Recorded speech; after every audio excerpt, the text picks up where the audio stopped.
pessoal, tudo bem? Aqui é a professora Camila, de Geografia, e hoje a gente vai estar começando a tratar de um assunto dentro da área da geografia urbana.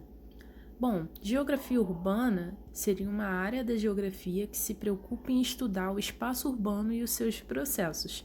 Até então, vocês não sabem o que é espaço urbano, ou têm ideia. Não tem problema, nessa aula a gente vai dizer o que ele é e relacionar ele com o espaço rural, o espaço agrário, que é um assunto que mais para frente vocês também vão ter acesso. Bom, antes de mais nada, geografia urbana estuda cidades. As cidades nem sempre foram as mesmas e nem sempre elas aparecem ou surgem da mesma forma. Elas atendem diversas necessidades, seja dos seus moradores ou não.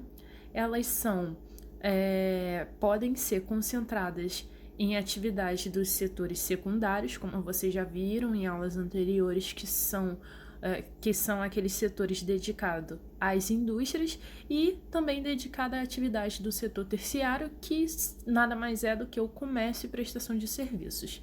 Bom, há muitos anos atrás, a gente pode dizer que o surgimento da prática da agricultura irrigada, ela tornou o ser humano de nômade para sedentário, né? Se antes tinha essa mobilidade das pessoas buscarem seus recursos, melhores condições de vida em outros lugares, no que tange inclusive a alimentação, com a prática da agricultura, as pessoas passaram a se fixar nos lugares, por isso do sedentarismo. Com essa fixação das pessoas, isso a princípio lá nos grandes rios como Tigres e Eufrates, na antiga Mesopotâmia e no Egito, passaram então a ter de fato as cidades, né? E aí elas podem crescer de forma espontânea, natural ou planejada. O que seria? Bom, uma cidade espontânea ou natural são cidades. É uma cidade que surgiria, por exemplo, pelo comércio realizado no caminho percorrido por um viajante. Aquelas que são de origem militar, que começaram com fortes e fortalezas, aquelas construídas para proteção de possíveis invasões. Também tem aquelas que surgiriam em razão de portos, em razão de escolas, como Coimbra em Portugal, e também as que nasceram de exploração de recursos importantes como o ouro, ou até mesmo de manifestações religiosas, como a gente observa no Vaticano.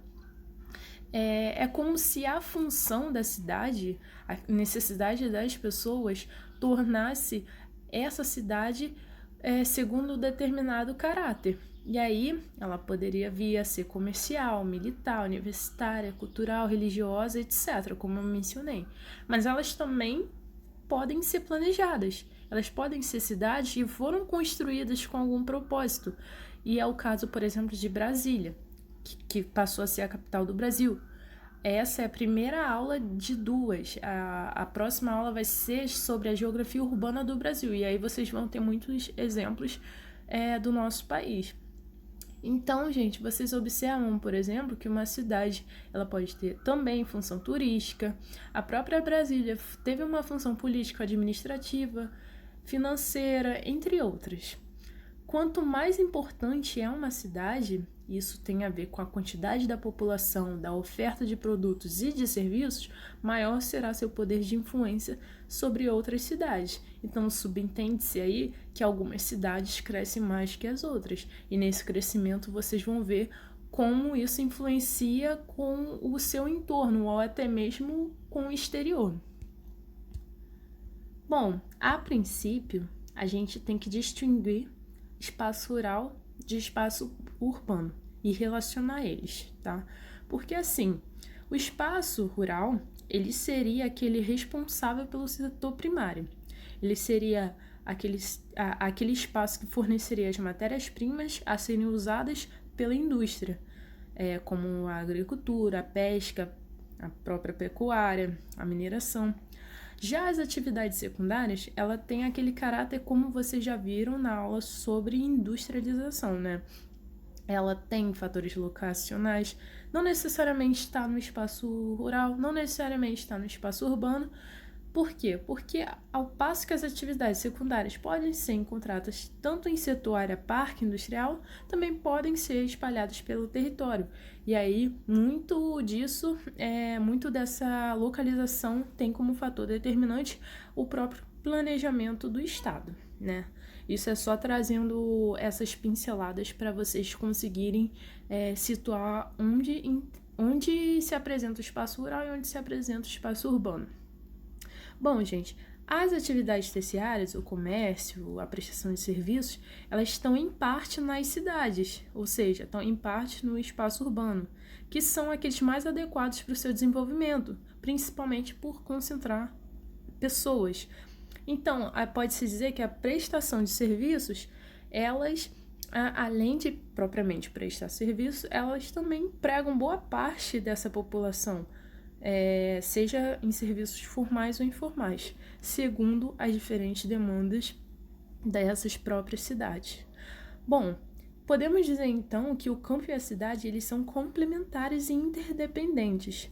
Se antes o rural ele produzia, abastecia, o urbano consumia. Só que com a Revolução Industrial, como vocês também já viram, as necessidades das fábricas das cidades aumentaram, conforme a população também aumentou. E o campo teve que se adaptar. A troca passou a ser intensificada e a população rural passou a criar hábitos semelhantes às da população urbana. E a troca também de produtos, por exemplo. Ao passo que o espaço rural fornecia matéria-prima, como mencionado anteriormente, a cidade fornecia a luz elétrica, os telefones, as televisões, os automóveis, os computadores. Então, também houve a demanda de produtos industrializados, como, por exemplo, refrigerantes, aditivos químicos, as próprias máquinas para esse espaço urbano moderno, né?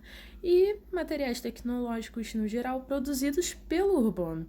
Então, a própria produção no campo se moderniza com a agroindústria, por exemplo, e, por vezes, não serve ao consumo, mas para a própria exportação. Então, até mesmo o caráter do campo muda, conforme o espaço urbano também muda. Por isso que eles são complementares e interdependentes.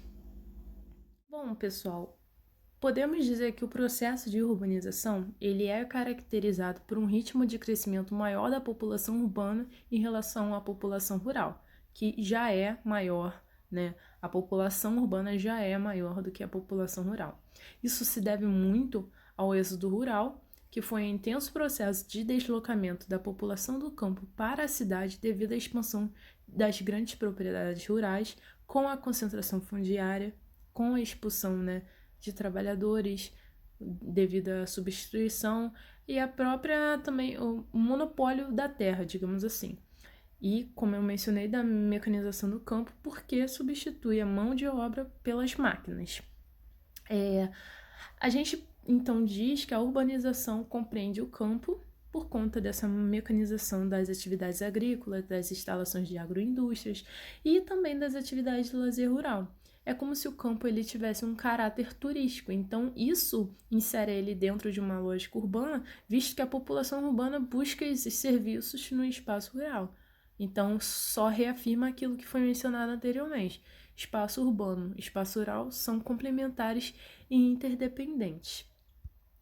Bom, o que a gente entende como rede? Rede é um conceito da geografia e, de forma bem simples, a gente pode dizer que é a formação de vários pontos que estão ligados entre si. Com isso, uma rede urbana seria formada por várias cidades, é a integração existente entre essas cidades com relações diversas, com intensidade fraca ou forte, significativa ou não. Bom, a classificação de uma cidade ela está relacionada ao papel que ela exerce dentro dessa rede urbana. Isso considera então sua área de influência, seja principalmente, né, pela concentração de serviços nela contidos. É como se esse papel de uma cidade, esse papel que uma cidade oferece, então fosse o foco, né, pelo qual se busca ir até ela, se busca um serviço que nela contém. Então, essa dinâmica, ela é chamada de hierarquia urbana. Segundo seu poder de influência, ela pode ser caracterizada como metrópole, quando se destaca pela sua importância econômica e cultural, como é o caso de Londres, na Inglaterra. Ela pode ser classificada como megacidade, são as que possuem milhões de habitantes, como Xangai, na China. Pode ser megalópole, que é a união de várias metrópoles, como é o caso de Nova York e São Francisco, nos Estados Unidos. Podem ser cidades globais, que se destacam pela oferta de serviços e produtos especializados, como lojas de grandes marcas, sedes de empresas transnacionais, grandes eventos, como é o caso das Olimpíadas, e um exemplo é Hong Kong, na China.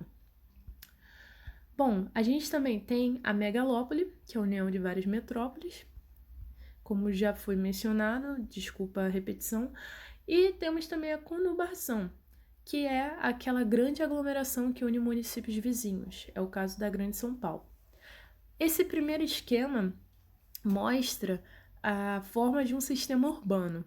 Aí vocês veem que a metrópole tá no meio. Isso é um esquema, tá? É um modelo. Geralmente não é tão geométrico assim, linear, né? Centralizado no aspecto geométrico mesmo. Mas esse desenho ajuda a gente a entender. E aí a gente tem aí os quadrados, que seriam aquelas metrópoles incompletas, os círculos, as cidades médias e as pequenas cidades em todo esse esquema no limite, né, de um para com o outro. Mas isso é só uma representação de como essa hierarquia entre as cidades faz com que as menores fiquem dependentes das maiores. Isso cria uma rede de conexão entre elas, mas que para que isso aconteça, se faz necessária a urbanização com a industrialização. Então, são aspectos geográficos que estão interligados. Esse outro esquema à direita mostra como se daria uma conurbação, né?